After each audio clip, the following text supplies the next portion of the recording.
Imagine a league built by the people, for the people. A league dedicated to the economic development of your city. So the question becomes, how good are the 32 teams that play in the minor football league? Well, there's only one way to find out. You have to experience the MFL.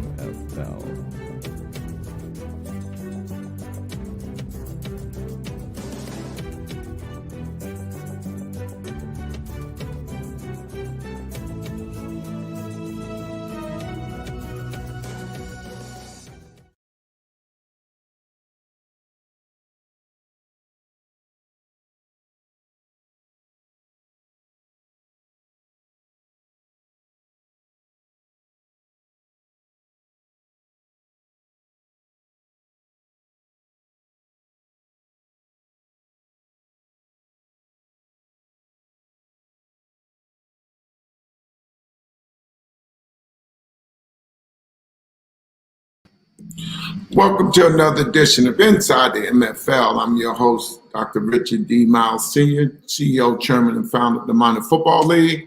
The day is Wednesday, what they call a hump day.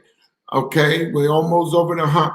And I want to give a shout out to my GMs and my coaches that we're still pushing through this COVID-19. We thought that it would be over, but as you know, it's not over.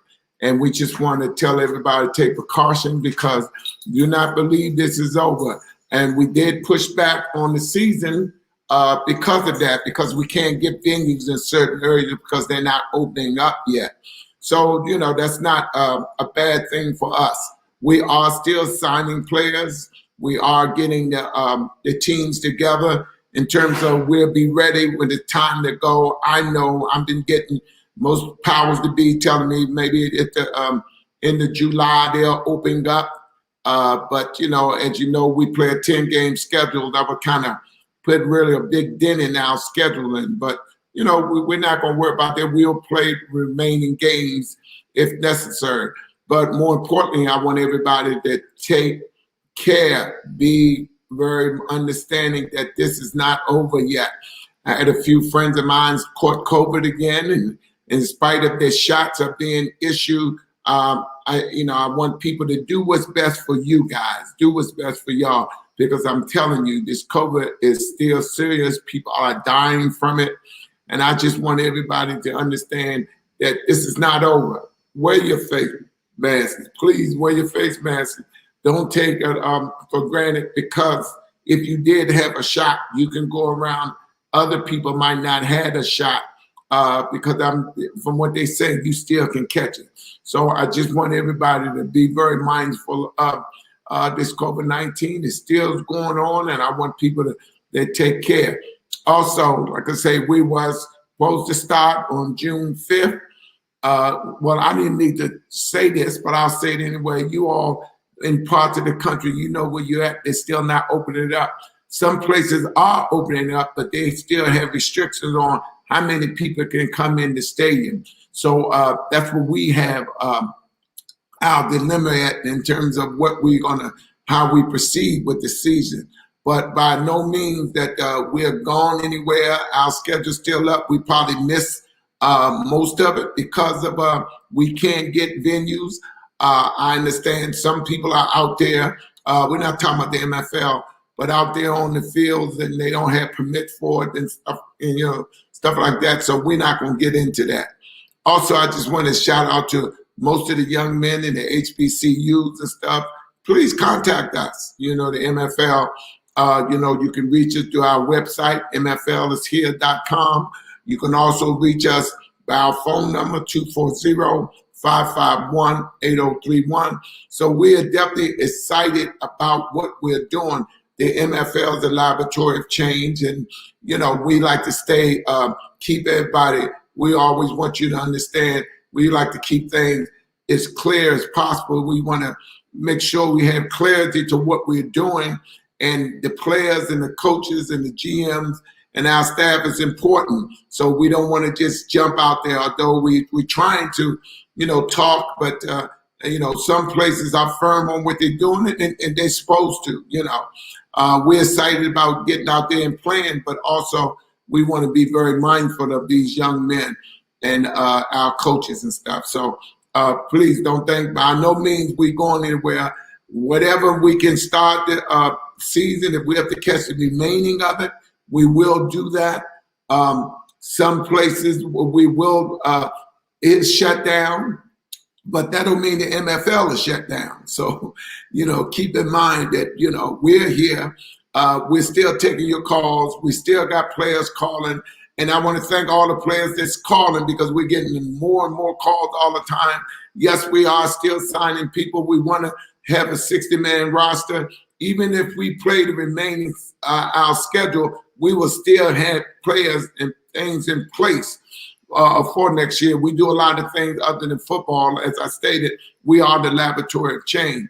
So it's important that people understand what the MFL do and what we are and the things that we're doing in the community. We are the laboratory of change. And I want people to understand that.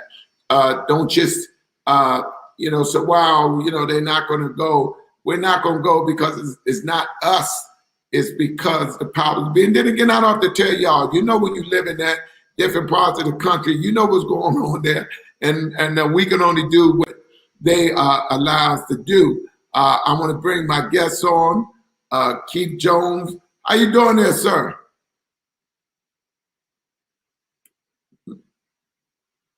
I want to bring Keith on. Can you hear me, sir?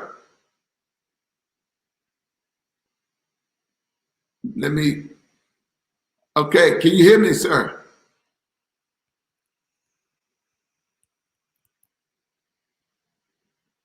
Yeah, everything's crazy these days, so there you go. Just it is crazy. I'm glad you can make it. My co-host Keith Jones. Keith, I mean, we ready to go.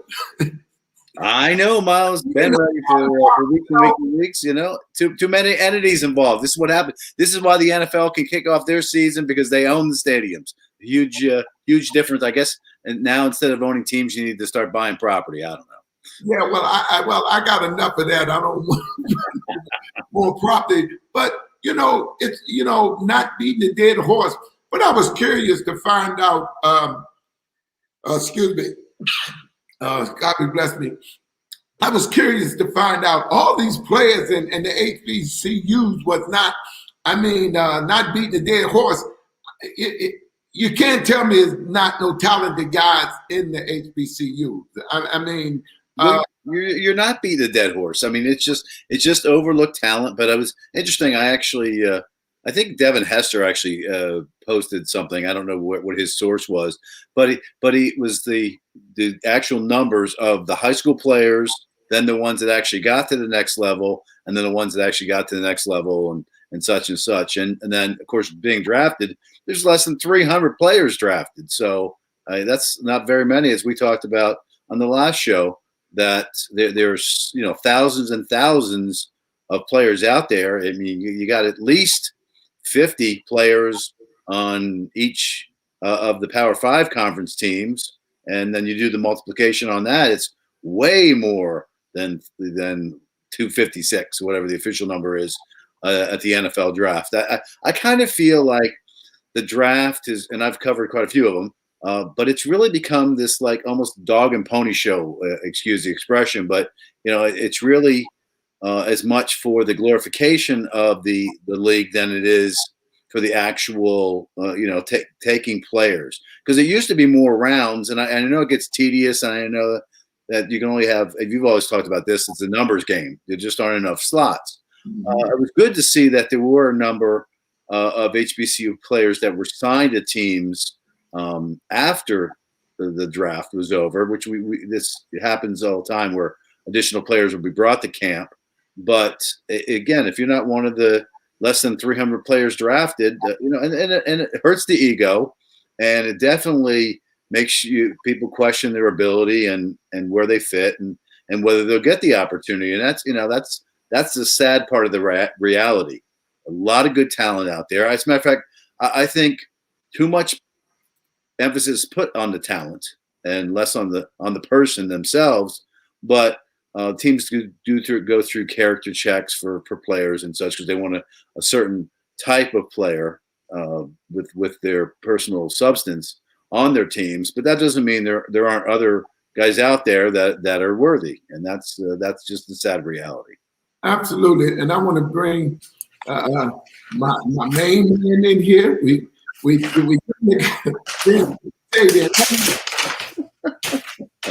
I'm doing fine, Dr. Myles and Mr. Keith Jones. I'm doing just wonderful. How you doing today? We was just talking about the fact that about the HBCUs didn't get drafted, but like Mr. Keith Jones say, they do bring players in. But my problem with that is you're just bringing guys in that just make your camp full. They're not going to sign none of those guys. You know it and I know it. I mean, we've seen that. You know, what's the point of doing that? And I'll swing that to you, Mr. Tate. What's the point of bringing these guys in when you really know that between the guys that you signed and the guys was already on the roster? I mean, what is this? You know, because if you know anything about the NFL, the guys that they really gonna give an opportunity to draft, they're gonna play the specialty team. So the guys you bring in, they're not even gonna be on the special team. So really, what they're really doing is really suiting up. They're doing the stretching routine and all that, and then you're on the sideline, you're watching the game where they can really just sit home or really sit in the stands. And I know that sounds kind of harsh, but the reality of it is, it's true. You know, Mr. Tate? Well, it's a business. That's the first thing we want to know. It's a business. And secondly, I mean, clearly the purpose of bringing them in is because of the business. The psychological piece of the fans. The fans want to see it. Now, could they not find a player out of 104 HBCUs? Maybe it's only 101 that have football teams, but out of 104 HBCUs, they could have found somebody that was playing intramural or something, because we know that there was someone that was talented enough. But all of this has been coming. I mean, it's a bullet that we saw being put in the chamber, because in 2018, 2019, 2020, there was few and fewer and fewer being drafted. So it was the dripping effect. So we saw the flow being turned off for whatever reason that they chose it. I think in trying to think in 2018 there were only 3 chosen, Darius Leonard being one of them from South Carolina State, and he was rookie of the year. In the AFC conference, he was the rookie of the year. So and then last year you only had was it last year 2020 you had 2 that was chosen. Well, let me restate that. 1 from Tennessee State. Ironically, the other young man who came in from Tennessee State, I coached his brother at the prep school down here in Georgia. So he was a free agent. So you're right, Dr. Myles. Right now it's just pomp and circumstance. They just going through the motions, getting guys on the team as a free agent, and unless this person is an extraordinary talent, of course they just pay a couple of dollars. It's all a tax write-off. I mean, come on, they not losing no money. I mean, 50 grand is 50 grand. They pay them 50. I mean, nobody's going to turn it down. So these players, these young men, going to come in. But there's 2 sides to every story. Now, I'm not excusing the NFL. But now the HBCU coaches got to raise their game, because the level of expectation for the NFL, because the fan base, the fans want to see a good product on that field. I always talk the same talk when I'm talking about kids who are coming from high school and going to college. And clearly, everybody wants to go Division I. They want to go Division I. Well, you have to be prepared to play. All this, well, I'm going to sit out for a year. They're going to give me a chance to get ready. That's a possibility. But clearly, it takes, these people who do all this research, they say it takes 10,000 hours to master anything. It takes 10,000 hours. So if you're going to master this one position, everybody, well, I can play this position, I can play this. Dr. Myles, once you get up to that high level in the in college and particularly in the NFL, it takes a special guy. I'm not saying you can't do it, but it takes a special guy to be able to play left tackle and right guard, because the plays are totally different playing on the left tackle and then playing on the right guard. So the point that I'm making is just that the level of expectation that the consumer who's paying all this money to go to that football field, okay, so the coach is saying, well, we couldn't find out of 104 HBCU, there was not one guy that was qualified. All right, now the coaches got to step it up. They now got to coach these young men up and have them prepared to go in. Now, we know, given the opportunity, in most cases, Walter Payton and Jerry Rice and, and the list goes on and on and on and on of guys who have come out of HBCUs and are in the NFL Hall of Fame. So we know they can play given the opportunity. So if you telling us in the year of 2021 that there was not one young man that was qualified, now they can use everything, COVID and all this, and this is the reason why we didn't, hire. But the NFL is controversy laden. They got plenty of money to work their way out of this controversy. They're gonna pay some guy or some lady or some firm $100,000 to do damage control.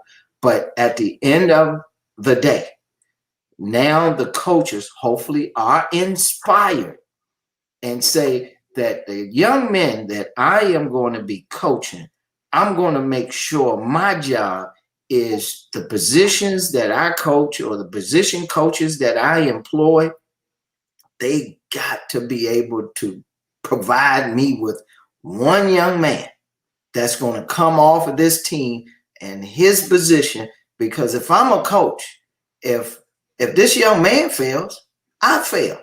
So that means you telling me there was not one position coach at HBCU level who could coach a young man up to have him ready to play in the NFL. If that's the case, then all the coaches need to be fired.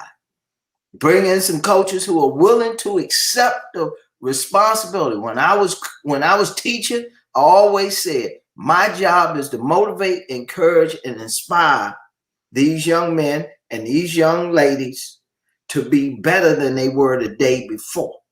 Now, if one of my students fail in my class, that means I failed. I wasn't doing my job. So if you a coach and you particularly had this kid for 4 years, then you fail. You fail the system to provide at least one young man. So 104 schools, do the math. I love numbers because that's the only exact science known to mankind. 104 schools, and you got, let's just use simple math. You got 8 coaches per team. You got 104. That's 832 coaches who could not come up with one player Now, like I said, we can blame it on the NFL, but I'm going to take it and flip this around. Now, all 804 of these coaches are inspired that they're going to produce at least one young man who's going to get drafted in 2022. And in your numbers, I'm a numbers man too. Y'all know how I am. People lie, numbers don't. But also, in all fairness, we have to look at.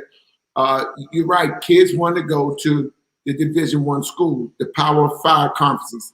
It's a little really unfair to really because of the school and the facilities they have in HBCUs compared to a Power 5 conference.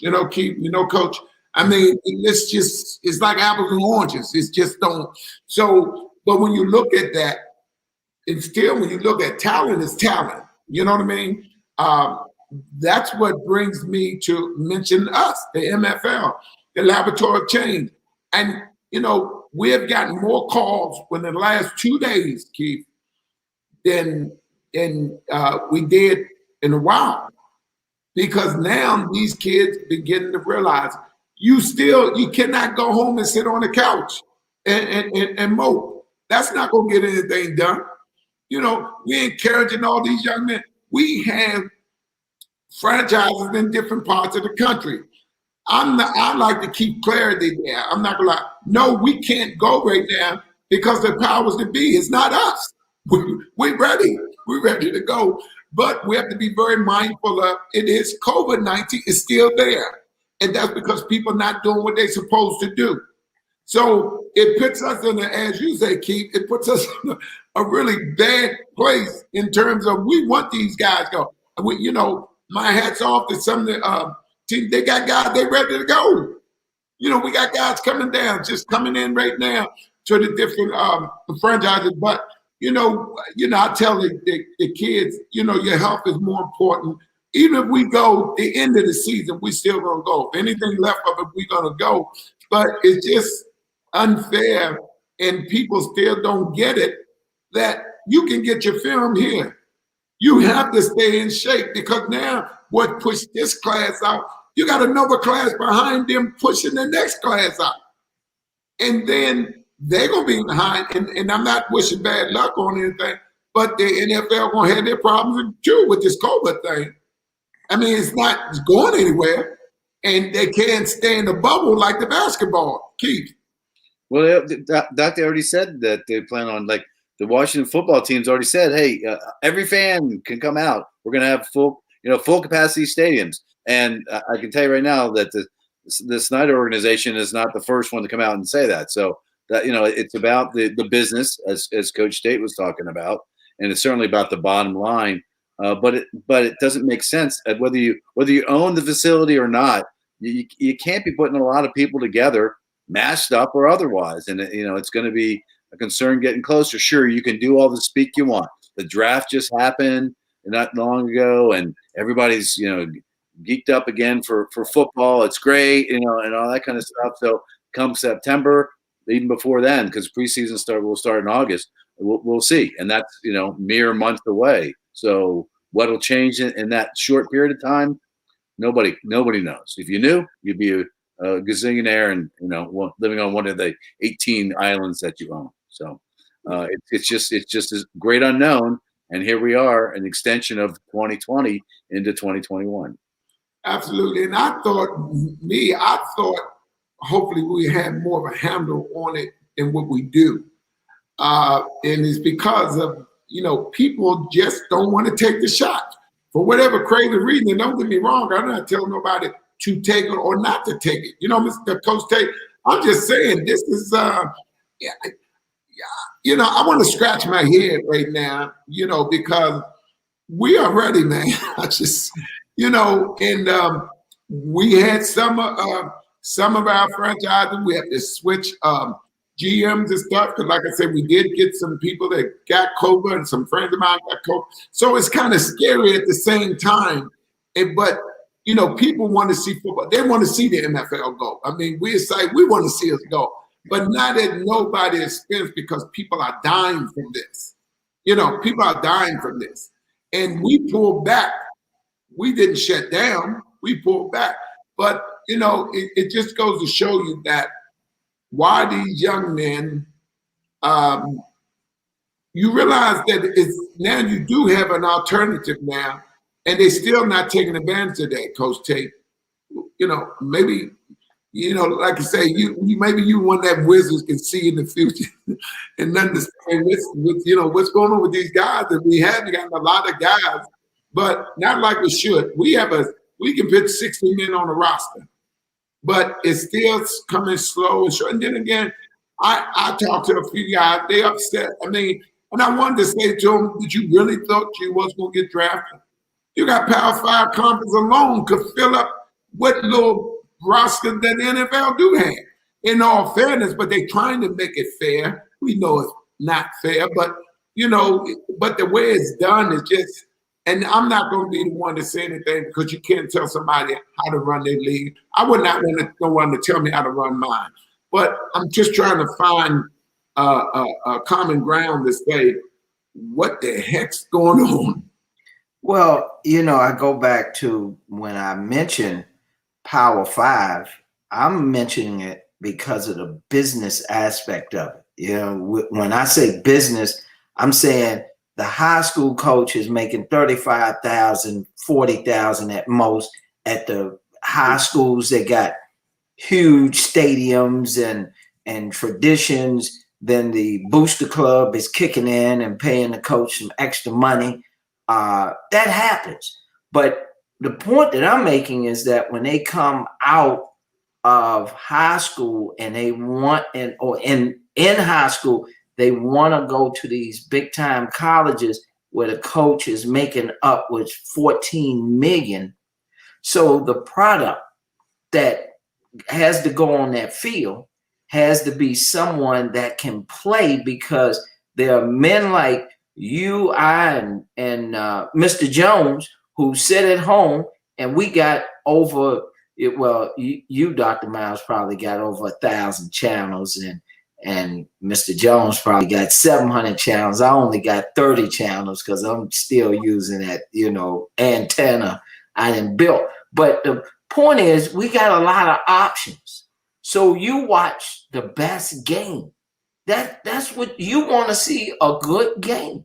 So you go through these channels, and there's certain teams, without me giving them any cheap advertising. The teams year in and year out. They got these big running backs and these strong linemen and great quarterbacks and receivers that are running up and down the field, 4-3s and 4-2s. You don't know it's almost like you're watching a professional game. But, again, these young men go to these colleges with the idea of playing professional football. And also the point that I'm making is the 10,000 hours that it takes to master something, they didn't master it in high school. They haven't quite mastered it in college. So now they want to go in the NFL. Well, here's an alternative for them to come to the MFL. Do you really like the game or you love the game? And in most cases, if you've been playing ever since you was 5 years old, 8 years old, whether it was dad or granddad or somebody in the family throwing a football to you, you have this energy and this urge that you want to play the game of football. So if you're not playing in the NFL, you got the MFL. Now, here's something that, and I'm going to just say this briefly, that goes on that people don't talk about. The PTSD that happens to these ball players when all of a sudden you strip football from them. They've been playing all their life. All of a sudden, they're not playing anymore. There's no more options as they believe. Well, the MFL gives them the option. They give them an opportunity to play football, to be around other lovers of the game of football. And all we're saying is, here's another platform for you. maybe you don't get the stadium of the 80,000. Maybe they're not serving Budweiser beer. Well, I shouldn't have gave that cheap commercial, but they're not serving beer in the stands. You know, we talked on one show. I'm telling you about the stands now. You don't even have to get out your seat. You just take and hit your phone a couple of times. Somebody bring the merchandise to you. You want a hot dog, a brew, some French fries, or those cheesy tacos. Everybody, you say, I want some extra cheese on it. You know, they can do all that. They can do all that. And what we're saying for the MFL, that the experience that they have in these football stadiums, we can give them the same experience. We telling people, hey, you just graduated from college, you graduated from the big school, whether it was a Power 5 school or a small school, you majored in computer science, we can use you in the MFL. You can come and help us to program the system so people in our stadium can do the same thing. They got their little cell phone, and Mr. Myles, well, Dr. Myles and Mr. Jones sitting down in the seat, they getting ready to get up, and their friends say, oh, where you going? Well, you can order from your cell phone. You ain't even got to leave here. You know, you at an MFL game here. You don't have to leave. So we can do all of these things by bringing people. If they didn't hire any of the football players, what you think about their front office? They didn't hire any of the students that came out of the HBCUs to work. It's a trickle-down effect. So none of them who graduated in computer science and law schools and all these great majors that would allow them to work in the NFL, if they didn't hire the players, they didn't hire the administrators. So it's a trickle-down effect. So the MFL is saying, look here, we got a place for you to work, you know, to prove that you can do this. We'll put you in that position of responsibility and allow you to use that education the same way you would have used it in that other league. You know, Ohio State and Michigan always, they call each other different names. So Ohio State never calls them Michigan. They say the team up north. So we got to say that other league. You know, we can't just keep giving them publicity. You know, but it's ironic you said that, because it's true. You know, the MFL is the laboratory of change. We want to bring former players from the field to the front office. We give them that opportunity. And beyond the field with these players, because like we said, you in sports management, marketing, PR, you can come here. We can use that, huh, Keith? We want to give you an opportunity to brush up on your skills. You still going to get that same closed door when you apply at these big corporations for these jobs, because you have no experience. Here, you can get all you need. What do you say, Keith? Yeah, absolutely.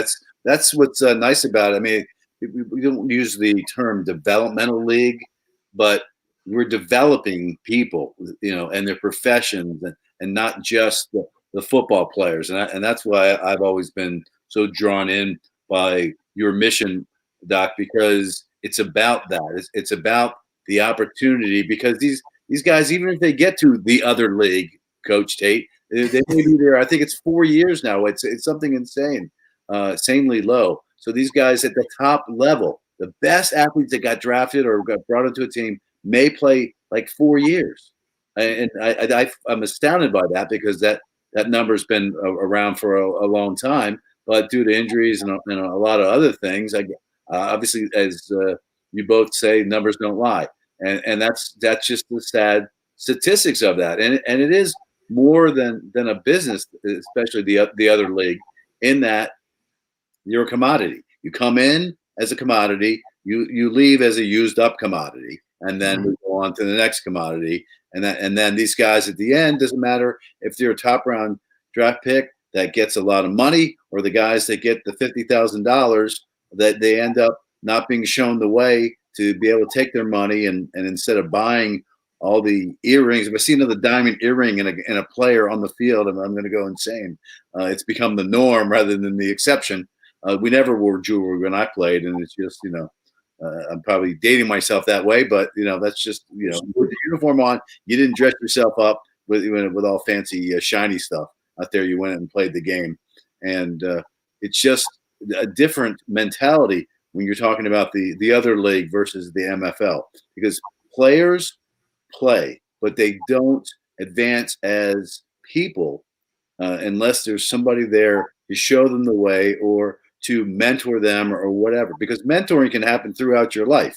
So just because you come out of college, and these we'll call them kids, because I mean they're 20 nothings. I mean, it's just they come out, they're 20, 21, 22. I mean, a guy that's 27 or 26 coming out of school is considered old, right?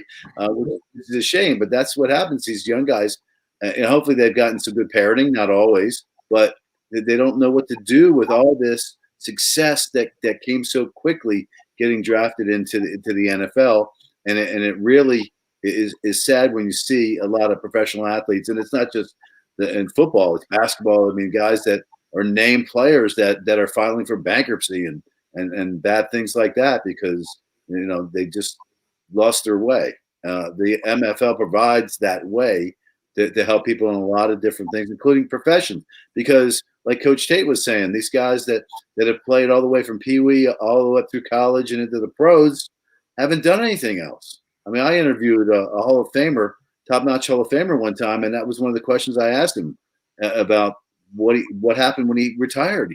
He turned to me and kind of the color ran out of his face. He just said, I didn't know what to do. I've been so used to going into the locker room and doing this and put my shoes on and going out there. In essence, I was lost. And it really has a huge impact. Now, granted, being the all-pro, perennial all-pro that Sam Huff was, a lot of guys don't ever achieve any portion of that. But for a guy that played that long at the top level, All-American in college and on and on, it was just very telling and very humbling and almost sad at the same time. But that's the reality of it. And I'm glad you said that because what happens after the cheers stop? After the cheers stop, and this is a collision sport, Mr. Coach Tate.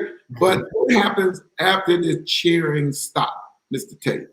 Well, again, what we're talking about, I've always advocated that your athletic ability allows you to get a free education. So if we do the numbers, a lot of these guys, they don't talk about it, but a lot of these guys who go into the league, into that other league, don't have their degrees. They went to school, but they weren't able to finish.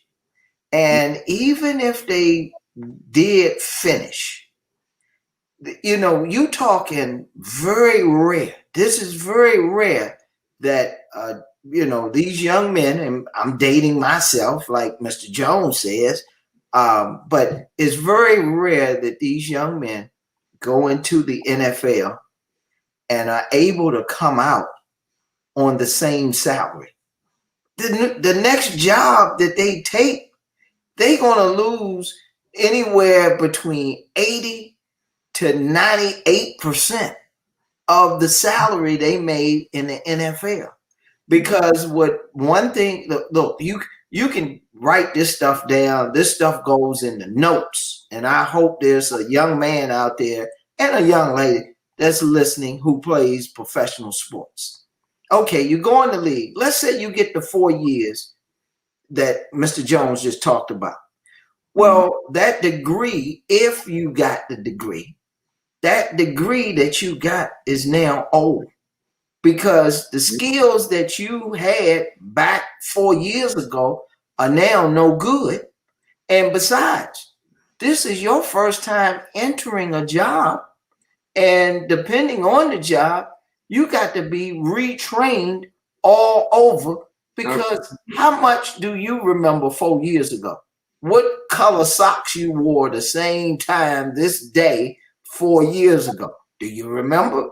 So now you're talking about whatever degree that you worked in or the major. Now it's not about just having a degree. It's about certification. Did you take the certification before you started to play in the league? And so there are a number of things that we don't take into accord with the transition you got to make out of the league, because now not only that, you lived a certain lifestyle. You can't go. I'm not going to say you can't go into the NFL and live in a in a neighborhood that really the income, allows you to live in a neighborhood and maybe have a $800 apartment. Now in Washington, okay, we're gonna say an apartment that's $1,400, $1,800.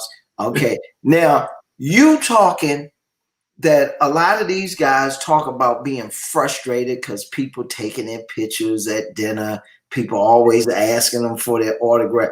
So if you play for the Washington football team and you live in a regular neighborhood, people gonna come and bombard you all the time. It's just a fact of life. I mean, you gotta make sure your family is safe. You can't just be in any. And I'm not trying to down a particular neighbor, but for your safety. If you making millions of dollars and you sitting, you wide open. You living in a row house. Come on now. Now I'm not saying you can't live in a row house. I'm not saying that. But I'm saying you making all this money, the image of you living in a row house and you driving a basic car, a car that's 10 years old, 12 years old, it sounds good that, I'm not going to spend that money. I'm going to make sure that I just live a simple life. And you get intoxicated with all that money. It never fails. It never fails. So even if you live in a condo, you living in an upscale condo. Even if you driving an older car, if you say it's an older car, it's a nice older car. You could have bought a brand new car and another model for which you paid for this older car. Because the last thing you want to be is a NFL football player sitting on the side of the road because you got some older car that somebody didn't take care of. You ain't balling. You got to live. The peer pressure. We all talk about the word peer pressure. The peer pressure is going to cause you the dress to roll. That's like working in corporate America and you don't buy nice clothes. How you going to work in corporate America and you walk into these offices and you trying to sell millions of dollars worth of equipment? You one of the top salespeople and you don't look the part. You got to look the part. So image is everything. It's not the only thing. So these guys go into the league and as Mr. Jones said, a lot of them are filing bankruptcy. I think the last statistic I heard was in the 80th percentile of guys who go in the NFL after 5 years of leaving the NFL, they filing bankruptcy. Or they using the catastrophe fund. There's a fund that's set up in the NFL. If a guy really needs a couple of dollars, they can go and fill out the form or forms or whatever they got to fill out, and they can use this fund. But you can't go to the fund like a water fountain and say, well, I need $100,000 now, and then come back. I need 50 more grand. I need 75 more grand. It's just a fact of life that the family is going to be knocking on the door, calling the cell phone. You're going to have all the TV channel. Who's going to come in your house and you don't have the package that has everything on TV? You want to have, But people are not, when you come in the house and you're a professional football player, nothing in the refrigerator. If it's nothing in the refrigerator, they ordering the food. Ain't nobody leaving that house. They gonna go to this. What's your credit card number, man? So I can get this food. Everybody, the mama, everybody. Oh, if my son, he ain't spending no money. Man, it's the image that you portray. So mama bringing her friends over there, and everybody gonna eat and drink good. So, but the MFL is we're gonna make you work for your money. You're gonna work for everything that you get. And guess what? I stop with this. Ask any guy from that other league after they retire, do they have the cell phone number of the commissioner of that league that they can call him at any time? I know they can get in touch with you, Dr. Myles, but can they call that other commissioner on his cell phone? It ain't happening. But it's ironic that you said that, Keith, because most NFL players live over their means anyway. Right. And if you're making, that's something that I'll let you go into, Keith, because you've been, and I know a lot of friends of mine, because if you're making, we just roughly say $10 million a year, then you live the $20 million lifestyle a year. You know what I mean? And you leasing stuff where you should be buying stuff. And you'll find out that that'll hurt you in the long run. Then you got people handling your money and you're not handling it. So you don't know what's going out, what's coming in. That's why it's so important that we tell people, if you're interested in sports management, you need to come here. If you're interested in marketing, PR, even Keith, let Keith expand on this, even broadcast journalism, you have to come here. This is where you learn it. Keith. Yeah, there's no question, Myles. That's, again, one of the things that I'm enamored with the MFL, because it gives us kind of opportunities. I mean, we certainly, in relationship building, have put together a plan to be able to allow college graduates or other professionals, media types, to be able to cover games and do things that they wouldn't be able to get experience elsewhere. And it's a huge undertaking, but it's also an honor to be asked to be part of that, because it is vitally important. You've got to get your teeth cut. You've got to get your experience, work towards your 10,000 hours. But it certainly makes it better for everybody when you have that opportunity that's presented to you, because you're not going to get that in other leagues, and you're not going to get that at a football level. And even when you talk about the Power 5 conferences, there's one sports information director. They may be an assistant in overall, but there's one person, maybe a person and an assistant who does all the football stuff to handle the media that way. So it's the opportunities just are not abundant from that standpoint. So the things that you set up with the MFL and around the MFL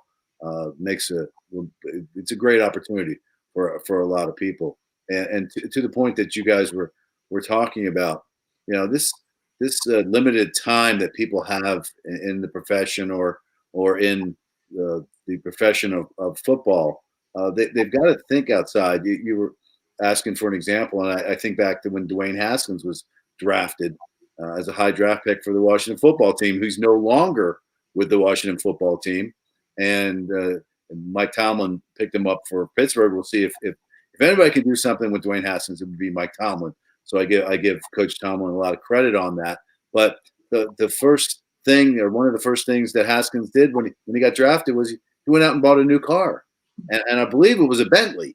And then everybody's got to have their the earrings. The diamond earrings are bigger than Coach Tate's nose that these guys wear. They got to have those, and I know those are thousands of dollars. Now, depending on what your paycheck looks like, thousands isn't a big deal. But these kind of things, these kind of expenditures that are unnecessary. If you want to go buy a new car, yeah. I think back to when I was covering the team formerly known as the Redskins, and Darryl Green, who played 20 years for the team. I didn't think I'd see that happened again, and obviously Tom Brady has matched that, or did with the Patriots, and now he's obviously south in Tampa. But these guys are anomalies. But Daryl drove around and yeah, he had a VW Bug. I mean, it was souped up and it was great. And we're talking about the 80s and such. But I mean, it was it was a great car that he had. He's very proud of it, and he took great care. So guys like that just don't exist with their cars. Now, some of these guys, these linemen, they need their Suburbans, they need their big boy vehicles. I get that, but those things are a little pricey, and then you put the wheels on it and on and on and on. But that's is that money best spent? That's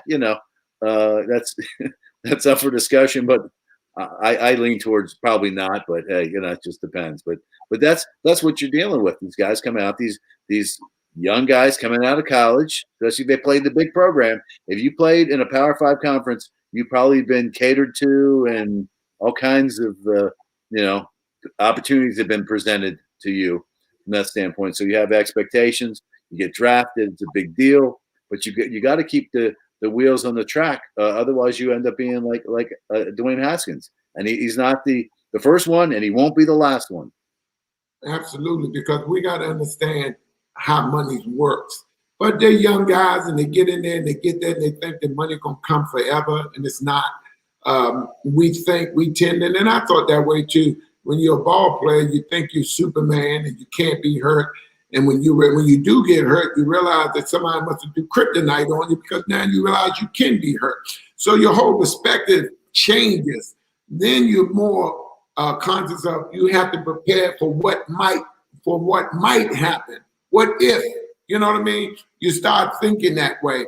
And I'm just glad to have people like yourselves on the show to kind of, it's not just coming from my perspective, but it's coming from different perspectives.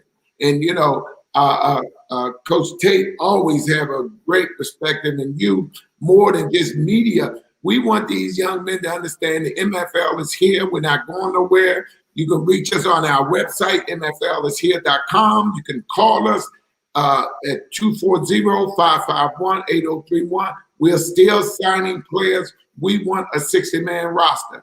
And that's something that we're doing. And to keep the clarity there, I'm not telling you nothing that's not true. Right, we have a 10-game schedule. Most of it, if they let us start when they say we'll let us start, it's going to be rough. But I can assure you we will play the rest of the schedule out. And more importantly, give these guys to build up some camaraderie and get a chance to actually put the system in that they want to play. Because, coaching stuff, they want to get the systems in. And we want these guys to understand what the MFL is about and what it is minor professional football is. Okay, we're not throwing the dollars at you that other league will throw at you. Until all these franchises are sold, you won't. But then again, it's not like it's not going to happen. And I want these young men to understand, and young ladies in any part of the corporate sector that you're interested in, the MFL is here. We got a lot of people out there that's serious about being a part of it. A lot of guys. I met this young man that played in Alabama. It was a pleasure meeting him yesterday, and he was like, I'm gonna be honest, Dr. Myles, I'm shocked. I'm impressed. I did not know about the MFL. He said, but I tell you what, I'm gonna let a lot of people know now that I know, because out of sight, out of mind. That's why we try to be very transparent and very, we want to make sure we out there. We're doing everything we can, and that's why I always say, thank God for social media. We try to do everything we can to make sure everybody understands, and you don't have that excuse anymore. Say, if I coulda, shoulda, woulda. Man, I wish it was another alternative. What it is, the MFL been here, we almost 30 years. Give us some time. That other league been around 100 years. They be celebrating. What they celebrate, I don't know, but they do what they want to do with that league. But give us some time to do what we're doing. People need to understand that, hey, man, you have to start somewhere. And you're getting an opportunity to play on a platform, on a professional platform, where we're treating you just like the professional you are, and give you an opportunity to be seen. and heard. And that's some of the biggest things that I'm excited about the MFL. And I know Coach Tate, let me throw it to you for a couple of minutes. We still got 8 minutes to go, but let me throw it at you for a few minutes and get your round out perspective before I throw it to Dr. Keith. Well, the first thing I want, Mr. Myles, is for you to repeat that telephone number. You said it so fast. Man, I was trying to write it down. I talked at 240-551-8031. And our website is mflishere.com. Very simple.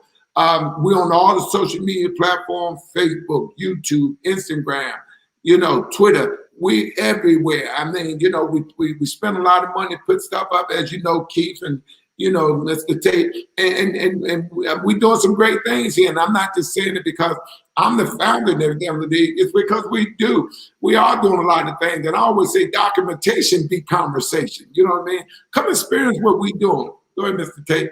Well, I'll say this. The short of it is, I know people over the years that tried to get jobs in that other league. And these jobs were administrative jobs. And they tried for 9, 10, 11 years. Now, the first rush to judgment is, well, they were not qualified in order to get the jobs.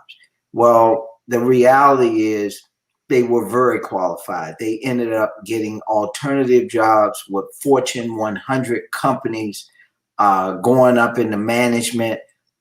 These are people that I know that were able to pull it off, that they just decided that they would go another route in terms of pursuing their dream, besides going into that other league in an administrative capacity.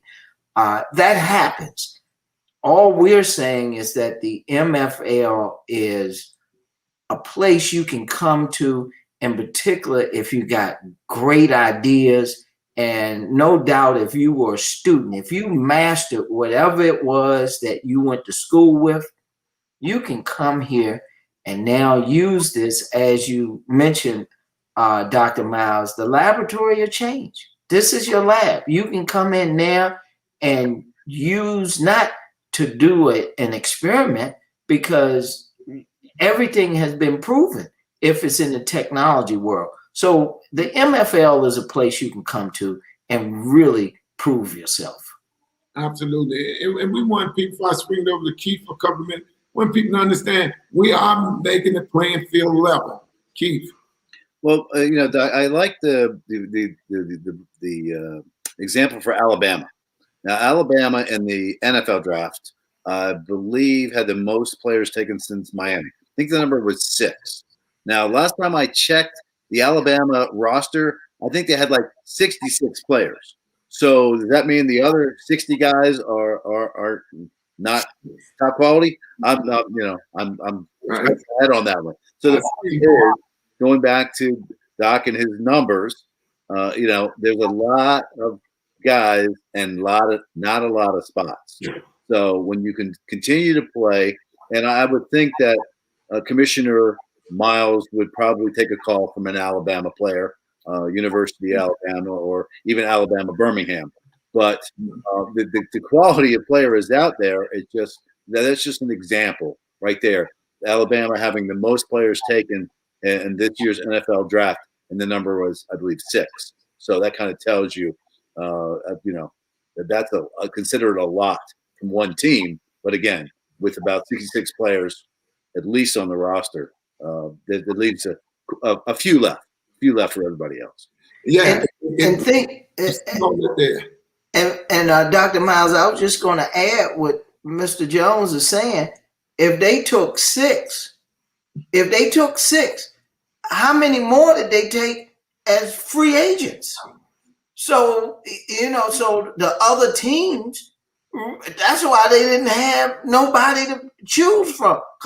Everybody came from Alabama, went into the league. Right. And, and it's just, it just strikes me. All these guys are still there. A lot of them go home and everything.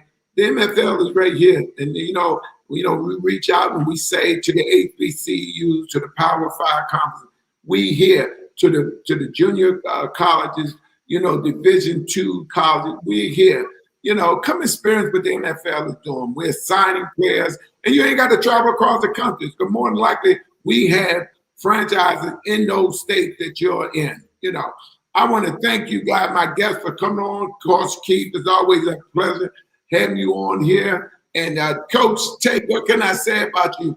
You know, what do we need to say? We'll say it one more time for each one of y'all to get these young players and people in other professions has to do with sports. What would you say to them, Keith?